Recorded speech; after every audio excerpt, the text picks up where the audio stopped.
하나님이 살아계심을 믿으시면 아멘 합시다. 오늘 이곳에 하나님이 우리의 예배를 보고 그리고 이곳에 함께 하신다는 걸 믿어지시면 아멘 합시다. 여러분, 저는 원격으로 우리 교회 구석구석을 다 볼 수 있습니다. 해외 나가서도 볼 수 있고, 그리고 수양관에 있는 여러 가지 모습들도 제가 다 확인합니다.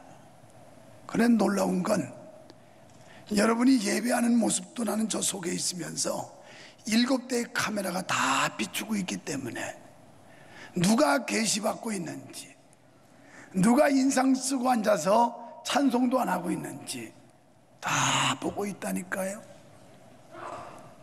여러분, 그렇다면 하나님이 지으신 인간의 지혜도 이 정도라면 하나님이 왜 모르시겠어요? 우리는 종종 신령과 진정으로 예배한다는 얘기들을 많이 해요. 근데 사실은 말만 그렇지 건성으로 예배하는 사람들이에요. 형식으로, 건성으로 앉아들여서 예배드리는 사람들이 얼마나 많은지 몰라요. 요한복음 4장 24절에 보면 하나님은 영이시니 예배하는 사람이 신령과 진정으로, 영으로 하는 예배가 돼야 된다는 거예요. 제가 지난주에 목사님들 모임에 집회 갔더니 설교가 막 시작돼도 조금 지나는데 핸드폰이 삐리리 하니까 그걸 들고 뛰어나가는 그런 몰상식하고 무식한 목사가 있더라고요. 그래서 오늘 쓰기로 했던 이 유머를 그때 한번 썼습니다. 예배 시간에 오는 그런 전화는 마귀가 보내는 거고, 예배 시간에 오는 거래는 성사도 안 될 거고, 그냥 예배 시간에는 핸드폰 끄는 거예요. 필요한 사람은 또 하게 돼 있어요. 세상 그런 배짱도 없이 삽니까? 저는 전화를 잘 안 받는 목사예요. 또 받아보면 별로 재미도 없는 전화만 와요.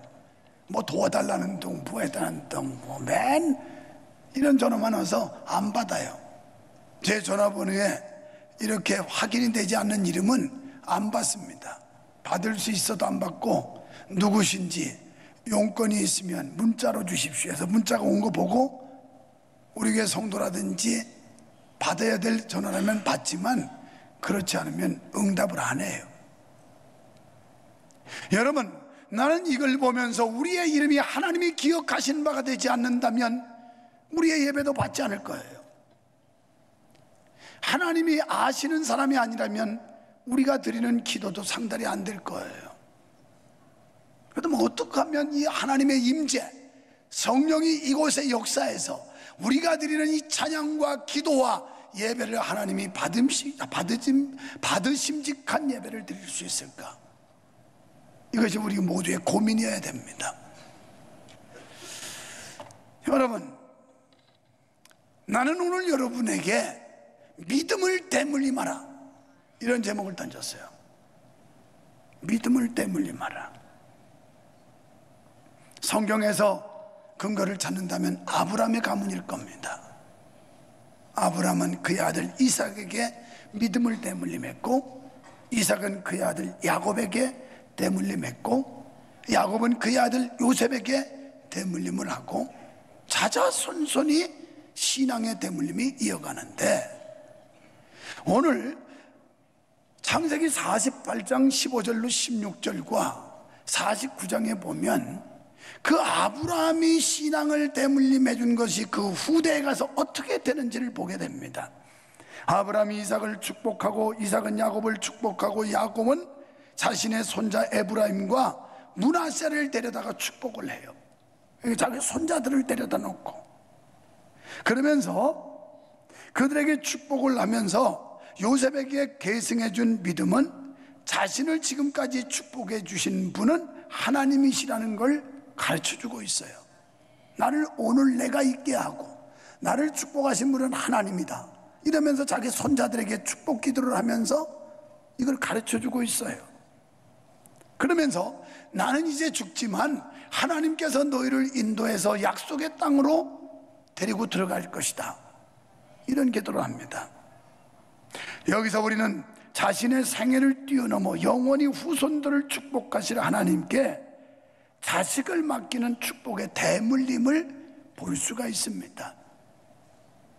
사랑하는 여러분, 지금 여러분의 자녀는 어떻습니까? 여러분의 신앙을 계승하고 있습니까? 여러분의 믿음을 대물림 받고 있습니까? 안타까운 일은 목사의 자식들이 주님을 배반하고 신앙에 떨어져서 제멋대로 사는 사람들이 있는가 하면, 장로 권사의 자식들이 주님과는 전혀 상관없는 이런 삶을 살고 있다는 것은 불행한 일이 아닐 수가 없어요. 만약 제가 목사인데 내 딸과 아들이, 그리고 내 사위와 며느리가 신앙생활을 안 한다면, 아니 이름만 걸어놓고 왔다 갔다 하는 신자라면, 명목상 그리스도인, 형식적 그리스도인이라면 얼마나 부끄러운 일이겠습니까? 제가 이 강단에서 설교하면서 얼마나 꿀리겠습니까? 양심의 가책이 오고요. 여러분, 창세기 49장에서 야곱이 임종을 앞두고 12 아들들을 다 불러 모으고 일일이 축복하는 장면을 봅니다. 요셉은 아버지 야곱에게서 배운 믿음을 후손들에게 물려주었어요. 여러분, 지금 우리가 예사롭게 생각할 게 아니라 여러분의 자녀가 예배당에 그냥 입장만 해놓고 가물음에 콩나듯이, 아니 주일이면 마지못해 왔다 가는 그 정도를 가지고 안위를 삼거나 안심할 사항이 아니라 이 말이에요. 그 자식이 진정한 크리스찬인가, 진실한 하나님의 자녀인가를 우리는 확인할 시점이 됐다는 겁니다. 시편 127편 3절에 보면 자식은 여호와의 주신 기업이요 상급이라 이렇게 말씀해요. 하나님의 기업, 하나님이 맡겨주는 우리의 자녀를 우리 마음대로, 우리의 소망대로가 아니라 하나님의 뜻대로, 하나님의 영광을 위해서, 하나님이 기뻐하시는 목적을 위해서 키우는 게 성도의 본분이고 믿는 자의 도리라는 걸 믿어주시기를 축원합니다. 자녀를 위해서 고민해야 돼요. 자녀를 위해서 울어야 돼요. 자식은 나의 소유가 아니고 하나님의 소유라는 사실을 믿으시기를 바랍니다. 그러므로 우리의 자녀를 하나님이 기뻐하시는 사람으로 양육해야 돼요. 여러분, 믿음의 부모가요, 자녀에게 신앙의 유산을 물려주지 못하면 이건 대단한 수치예요. 정말 부끄러운 일이에요. 목사만 그런 게 아니라 장로님들, 권사님들, 여러분 자녀가 지금 개판 5분 전이면 창피한 줄 알아야 돼요. 교회에서 고개도 들고 다니지 말아야 돼요. 나는 죄인입니다. 장로가 돼가지고 우리 자식 새끼들이 믿음 생활을 똘똘히 못하고 그냥 교회 이름이나 걸어놓고 예배당에 그냥 왔다 갔다 시계 주신 자입니다. 내가 죄인입니다. 이렇게 해야 돼요. 뭐 할 말이 있다고 고개를 바짝 들고 따지려고 덤벼요.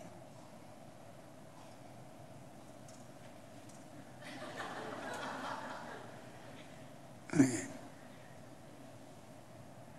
우리가 믿는 자로서 도리를 다 못했는데 무엇 떳떳하고 당당하다고 그래요. 부끄러운 거죠. 사사기 8장 22절로 27절에 보면 기드온이라고 하는 사사가 소개돼요. 그때 이스라엘 백성들이 기드온한테 뭐라고 그러냐면, 당신뿐이 아니라 당신 아들대, 손자대까지 우리의 지도자가 돼 주십시오. 그리고 우리를 인도해 주십시오. 이렇게 얘기합니다. 그런데 기드온은 또 다른 말로 여룹바엘이라고 하는 이런 이름을 가지고 있어요. 이 사람은 바알과 아세라 제단을 때려 부셨던 사람이에요.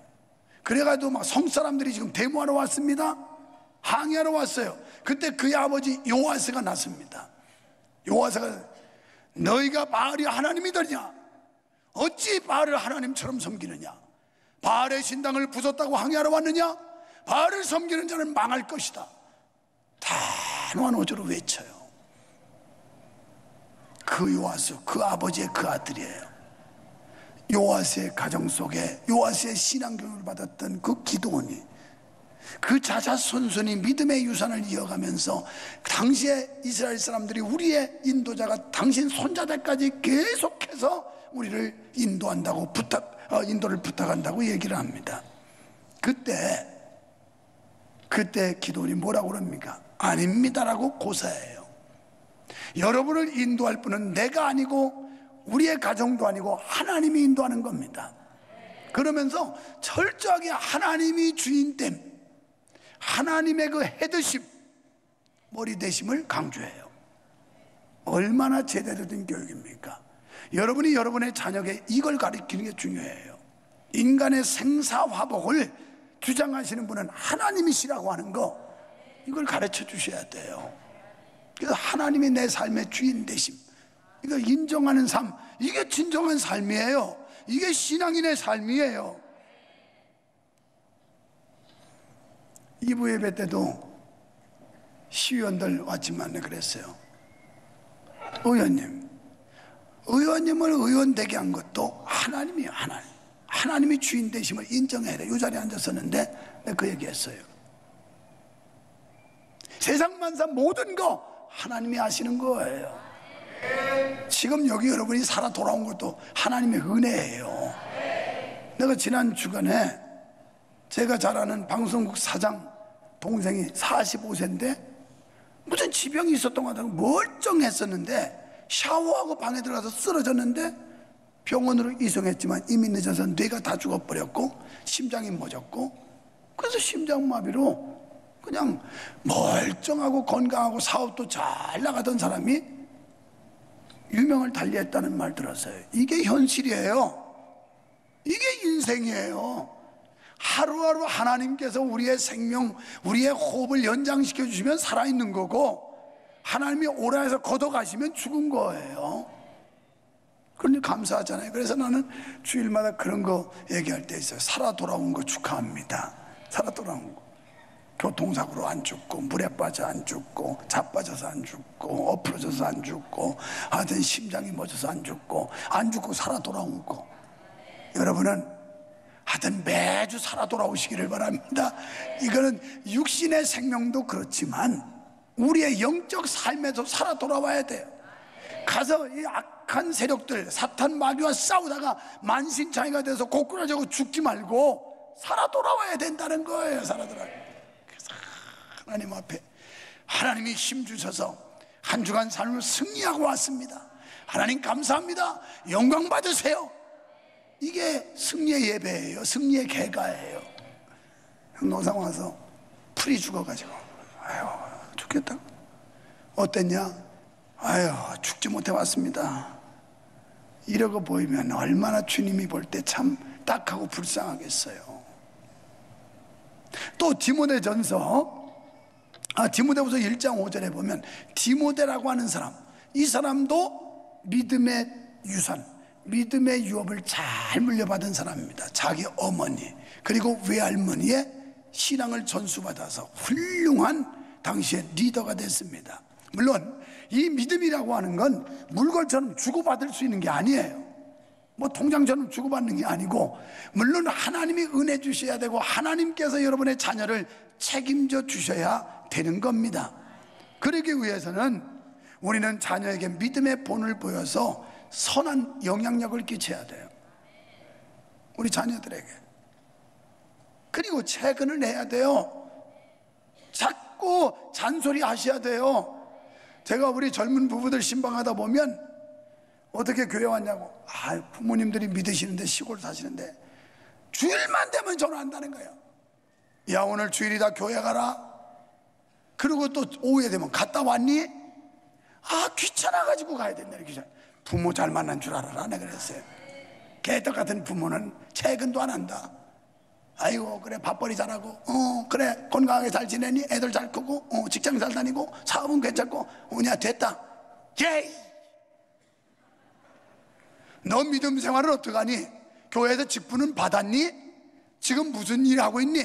어느 부서에 봉사하고 있니? 이 정도는 채근해야지요.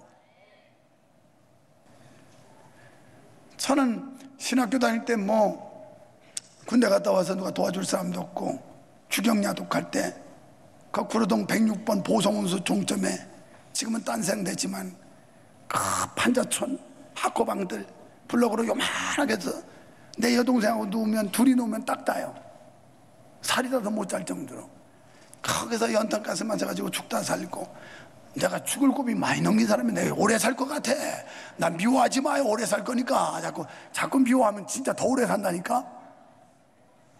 여러분, 우리가 정말 이런 위험 속에 있는 자녀를 끄집어내려고 집안에 있는 자녀가 있을 때 그 자녀 살려야 된다고 애걸복통하는 거라면 우리가 영적으로 이런 간절한 마음이 있어야 되는 거 아닙니까? 자, 우리는 우리 자녀들에게 어릴 때부터 철저하게 말씀으로 세뇌시켜야 됩니다. 대표적인 한 예를 들어보면 출애굽기 2장에서 볼 수 있는데, 모세는 3개월 만에 버림받게 돼요. 광주리에 당겨서 나일강에 떠내려가요. 그런데 마침 하나님은 타이밍의 명수예요. 그 시점에 바로 공주가 목욕하고 싶은 충동이 생기는 거예요. 그래서 여봐라, 목욕하러 가자. 그래, 목욕하러 갔어요. 그러는데 또 하나님은 그 애기 모세가 잘 떠내려오고 광주리에 이렇게 가는데 그 타이밍에 또 꼬집었는지 찔렀는지 울리는 거야. 하고 울어요. 그때 바로 공주의 그 모성애를 또 발동시켜요. 나는 처녀지만 아기 울음소리다. 건져 올려라. 그래서 건져 올려요. 자기 양자를 삼아요. 여러분, 호화로운 삶 속에서 정말 멋있는 세상에서 살게 됩니다. 그때 모세의 누나가 바로 공주한테 제안을 해요. 이 아기를 키우기 위해서 유모가 필요하지 않습니까? 제가 유모를 소개하면 안 될까요? Yes, okay. 그래서 유모를 하는데 모세의 친어머니 요게벳을 소개를 해줘요. 요게벳의 품에 안고 젖꼭지를 물리고 끊임없이 그 아이를 위해서 축복을 빌면서, 너는 이스라엘 백성이다. 너는 하나님의 백성이다. 너는 애굽 사람이 아니다. 너는 하나님의 자녀다. 이걸 장성할 때까지 들려줬어요, 어머니가. 그랬더니 히브리서 11장 23절에 이렇게 말씀해요. 믿음으로 장성한 모세는 공주의 아들을 포기하고 하나님의 백성들과 함께 고난받는 길을 선택했다. 그 화려하고 아름다운 그런 삶을 다 포기해버리고 하나님의 백성들과 함께 고난받는 걸 오히려 선택했다는 거예요. 이게 그 어머니로부터 주어졌던 교육, 영향이에요, 영향. 나는 우리 어머니에게 참 감사하게 생각하는 건, 제가 어릴 때 우리 아버님이 돌아가셨기 때문에 우리 어머니가 언제나 우리한테 교육시키는 게 있었어요. 어른들을 보면 공손해라. 그리고 공손하게 인사해라. 자전거 타고 가다가 동네 어른들 마주치면 안녕하세요? 안녕하세요. 이거 우리 어머니 눈에 띄었다가는 요절나요. 이놈의 새끼, 애비 없는 호로 새끼 소리 들으려고 그렇게 건방지게 인사하느냐고. 꼭 자전거 내려서 받쳐놓고 안녕하십시오 이래야 되는 거야. 그때는 또 뭐 진지잡수시오, 진지잡수시오 이거야. 책가방 메고 모자 쓰고 가는데 모자 다 벗지도 않고 그냥 안녕하십시오 이랬다가는 또 들키면 요절나는 거야. 애비 없는 호로 자식, 과부가 애들 교육 잘못 시켜서 졌다위라고 이 소리 듣는다고 얼마나 주지를 시켰는지. 그래서 내가 그때나 이때나 예의 바른 사람이야. 심각해졌어, 이 사람들이. 우리 목사님이 상당히 예의 바른가 보다 하고 그렇게 주입을 시켰어요. 여러분, 제가요 반공주의자 된 건 학교가 그렇게 가르친 거 아니에요. 우리 어머니가 어릴 때부터 우리들 앉혀놓고 6.25 때 공산당들의 그 만행, 우리 어머니가 겪었던 그 위험, 이런 걸 계속 들려주었어요. 그래서 내가 반공주의자가 된 거예요. 그러니까 부모를 어떻게 만나냐가 이렇게 중요하다니까. 신앙이 똑바른 부모를 만나면 자식들이 똑바로 되고, 신앙이 개판인 부모를 만나면 자식들도 엉터리 되고. 자고로 자식은 부모를 잘 만나야 돼. 그러나 이제 원망할 필요는 없어. 그거 탓하다 뭐가 되겠어요. 이제부터 우리는 부모 역할을 제대로 해야 되는데 믿는 부모로서의 역할을 잘하자는 얘기예요. 사랑하는 여러분, 여러분의 가족의 자녀가 듣기 싫어한다고 방치할 게 아니고 듣든지 안 듣든지 말해야 됩니다. 아주 귀찮아서라도 교회 가게 해야 돼요. 귀찮아서. 아이고, 우리 어머니 빨리 죽었으면 좋겠다고 왜 이렇게 주일만 되면 그냥 우리를 들들 볶는지 모른다. 그분은 더 오래 사실 거예요. 장수하시고. 그 자식 구원될 때까지 하나님이 생명을 연장시켜 줄 거니까. 귀찮아하도록 해. 우리 속담에 10번 찍어 안 넘어가는 나무가 없다고 그랬어요. 10번 찍어. 아무리 자식들이 못돼도요, 부모님이 성화되면 그게 뇌리에 남게 돼 있어요. 그래서 언젠가는 돌아오게 돼 있는 거예요. 잔소리 좀 하세요, 자식들한테. 예수 잘 믿으라고, 봉사하라고. 오늘도 자기 아버지가 박사님이에요. 그 아들이 오늘 일부 예배 왔는데 아동부 선생님들 그룹에 이렇게 있더라고요. 그래서 딱 느낌이, 저 청년이 아동부 선생님 자원했구나. 제가 느낌이 온 거예요. 그래서 마치고 가가지고 제가 진웅아, 아동부 선생님 하니 고맙다, 이렇게 문자 보냈어요. 그랬더니 2부 예배 인도하고 내려갔더니 감사합니다. 그런데 누구세요? 왜냐하면 제 번호는 이게 오픈이 안 됐기 때문에 우리 성도는 외부 사람들이 어떻게 알아서 자꾸 하지 우리 성도는 잘 몰라요, 제 번호를. 그래서 제가 거기다가 목사님이야 이랬어요. 여러분, 이게 믿음 아니에요? 그냥 교회 왔다 갔다 하는 걸 끝나는 게 아니고, 그 아이도 공부 잘해서 좋은 대학 들어갔는데, 그런데 그 학교 주일학교 선생님으로 봉사하려고 자원하는 그 모습이 너무 아름다운 거예요. 너무 아름다운 거예요. 우리 자식들이 그렇게 되기까지 믿음을 성장과 성숙을 시켜야 되는 거지, 예배는 1시간 달랑달랑 따먹는 거기서 만족을 찾지 말라 이 말이에요. 여러분, 텔레비전에는 늘 광고가 나옵니다. 그런데 이 15초짜리 광고를 계속해요. 계속. 그러면 마트에 가면요, 이 청각으로 입력된 거하고 시각과 청각하고 동시하면 이건 엄청난 차이가 나요.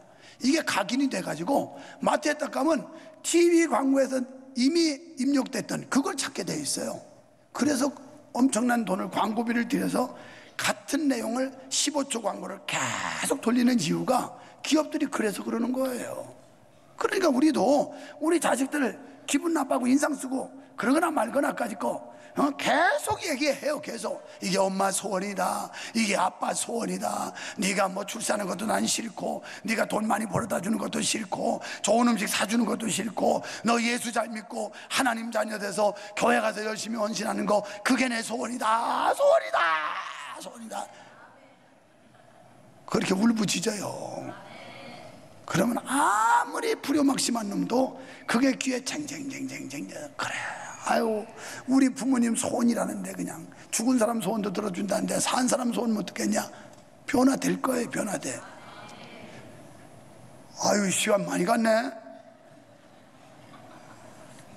이거 하려면 아직 모르는데 그냥 끝내야 되겠네 이제.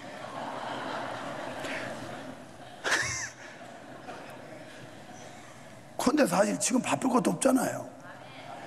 2부 때는 막 차가 나가야 되고 들어와야 돼. 조금만 늦으면 들어오는 차 나가는 차가 막 엉켜가지고 주차장이 난리가 나서 내가 끈질기를 못하는데 3부 때는 끝나고 가시면 되잖아요. 정 바쁘면 앉아 계시면 되잖아요. 충청도 사람들이 약간 좀 찌릿찌릿한 게 있어요. 충청도 가가지고 만약 시골길 가는데 좀 느리잖아요 사람들이. 그래가지고 차가 안 가고 그러면 뒤에도 계속 빵빵거리고 가면 나중에 바닥 지나면 차 딱 받쳐놓고 와서 창문 내려봐요. 그렇게 바쁘면 어제 오지 그랬쇼. 그냥 그렇게 당하니까.